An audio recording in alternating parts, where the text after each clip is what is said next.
আসসালামু আলাইকুম রহমতুল্লাহি বারকাতুহু। কেমন আছেন সবাই? আশা করি সবাই ভালো আছেন, সুস্থ আছেন। আলহামদুলিল্লাহ আমরাও খুব ভালো আছি, সুস্থ আছি। সোনালী রান্নাঘর উইথ ভিলেজ ফুড চ্যানেলে আপনাদের প্রত্যেকে স্বাগত জানাই।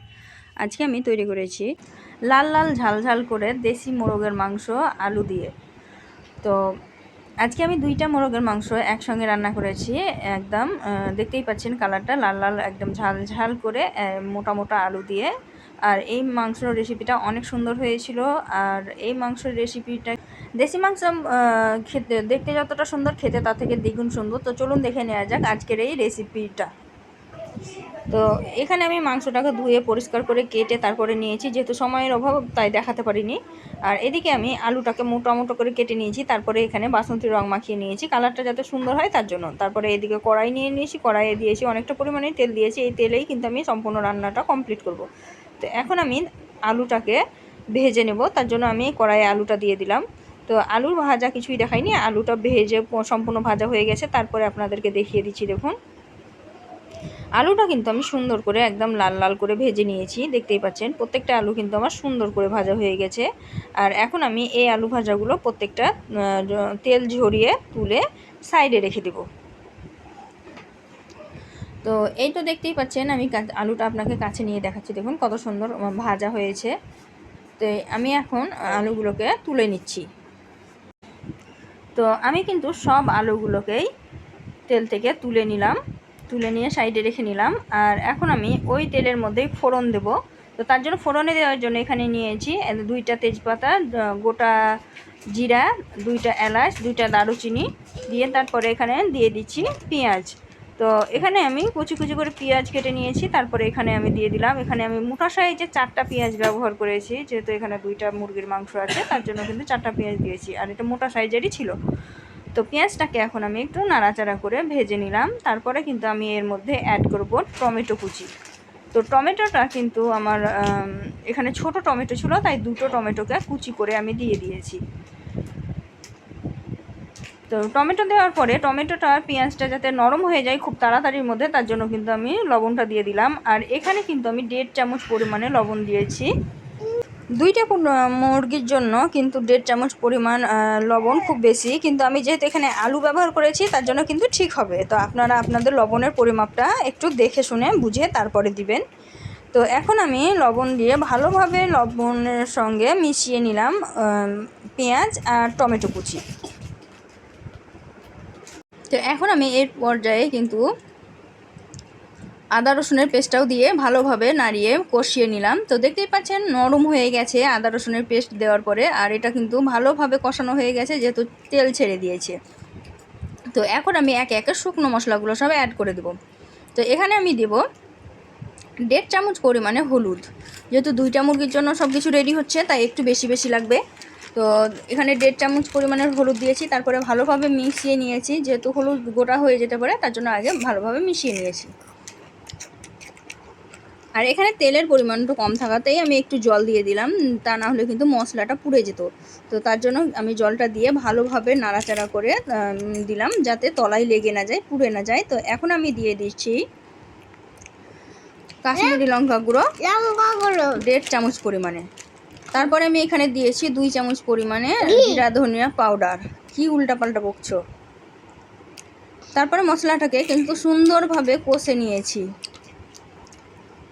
দিয়ে এখন আমি মশলা কষা হয়ে গেছে আর মাংসটা দিয়ে দিয়েছি। মাংসটা ধুয়ে ভালোভাবে পরিষ্কার করে তারপরে দিয়ে দিয়েছি, আগে থেকে জল ঝরিয়ে নিয়েছিলাম। এখন আমি মাংসটার সঙ্গে মশলাটাকে ভালোভাবে কষিয়ে নিয়ে হালকা আঁচে কষে নেব।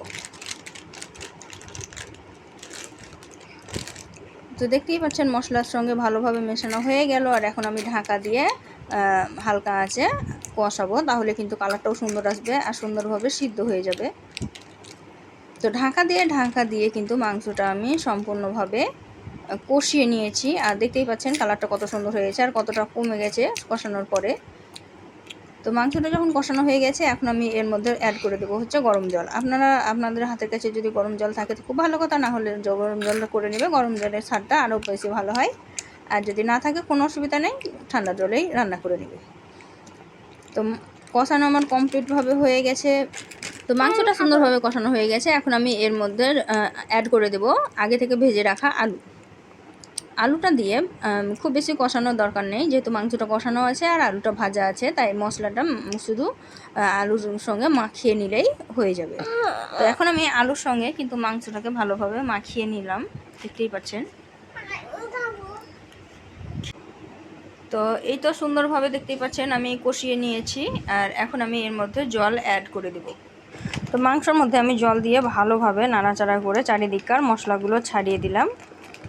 দেখতেই পাচ্ছেন ভালোভাবে আমি মিক্সড করে নিয়েছি। আর এখানে আমি আরেকটু জল ব্যবহার করব, যেহেতু আলুটা সিদ্ধ হবে আর মাংসটা কিন্তু একটু ঝোল ঝোল হবে। তো চারিদিক আমি সমানভাবে সব মশলাগুলো মধ্যেখানে এনে দিয়েছি, তারপরে কিন্তু জলটা দিয়ে দিয়েছি দেখতেই পাচ্ছেন। আর আমি এখন ঢাকা দিয়ে 15 থেকে 20 মিনিট রান্না করব। 15 থেকে 20 মিনিট কিন্তু আমি লো আঁচে রান্না করেছি, আর দেখতেই পাচ্ছেন কত সুন্দর কালার এসেছে। আর মাংসটা কিন্তু পারফেক্টভাবে সিদ্ধ হয়ে গেছে, আর আলুগুলোও সুন্দরভাবে সিদ্ধ হয়ে গেছে। আর এখন আমি এর মধ্যে কিছুটা ধনিয়া পাতা ছড়িয়ে দিব। তো দেখতেই পাচ্ছেন আলুটা আমি চেক করে নিলাম, আমার আলুটা কিন্তু সিদ্ধ হয়ে গেছে। আর আগে থেকে ধুয়েই আমি কেটে রেখেছিলাম ধনিয়া পাতা, এখন আমি ওপর থেকে ধনিয়া পাতাটা ছড়িয়ে দিচ্ছি। তো বাজারে এখন ধনিয়া পাতার যা দাম, খুব বেশি দেওয়াও যায় না, তো অল্প পরিমাণে ছড়িয়ে দিলাম, দেখতেই পাচ্ছেন। তারপরে কিন্তু আমি ধনিয়া পাতাগুলোকে একটু ডুবিয়ে দিলাম, তারপরে ঢাকা দিয়ে এখন আমি রেস্টে রেখে দেব। গ্যাসটা বন্ধ করে ঢাকা দিয়ে রেস্টে রেখে দেবো, তাহলে কিন্তু ভাপটা বসলে খেতে খুব টেস্টি হয়।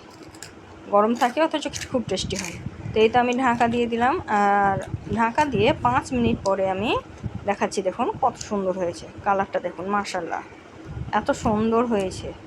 আর খেতে তো অসাধারণ হয়েছিল, প্রথমে খেয়েছি তারপরেই কিন্তু ভয়েস দিয়েছি।